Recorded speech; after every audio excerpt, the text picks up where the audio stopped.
खाला। तोपरा, आ गई तुम खैरियत से? मैं तो आ गई हूँ, लगता है आप नहीं आई, घर से निकली नहीं। लड़की भोली बनकर बात मत करो, जैसे तुम्हें पता ही नहीं कि घर में कितना काम होता है। भला कैसे आ सकती थी मैं? तोपरा, अब सब तुम पर है, कुछ ना कुछ तो तुम्हें करना होगा। बस करें खाला, ठीक है। तोपरा। जी खाला। तुम्हारे शौहर का फोन आया था, इधर से उधर तुम्हें ढूंढता फिर रहा है। बताया तो नहीं मैं यहाँ पर हूँ। वो तो मैंने बता दिया। उफ खाला यार। क्या उफ खाला? कोई उफ उफ करने की जरूरत नहीं है, शौहर है वो तुम्हारा, समझ आई? चलो बाद में बात करते हैं, ठीक है? ओके खाला, बाय।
नाज़ली, बेटा देखो अम्मी आ गई।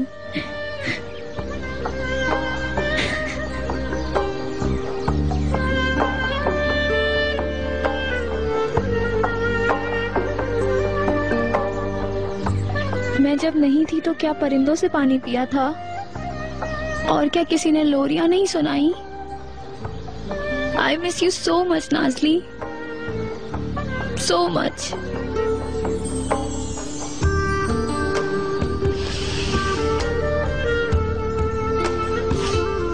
और अब मैं यही हूँ।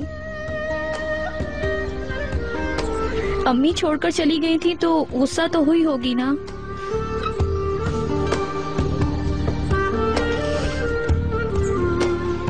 मैं जहां भी चली जाऊं, दुनिया का चाहे कोई भी कोना हो, तुम हर लम्हा मेरे दिल में हो, मेरे नाज़ली फूल।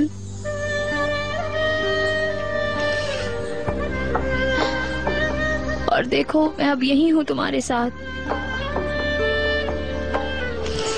अब हर सुबह परिंदों की जगह मैं सुनाऊंगी तुम्हें लोरियां। अम्मी तुम्हें कभी अकेला नहीं छोड़ेंगी। बालों के बजाय इन फूलों को सुलझाएंगी।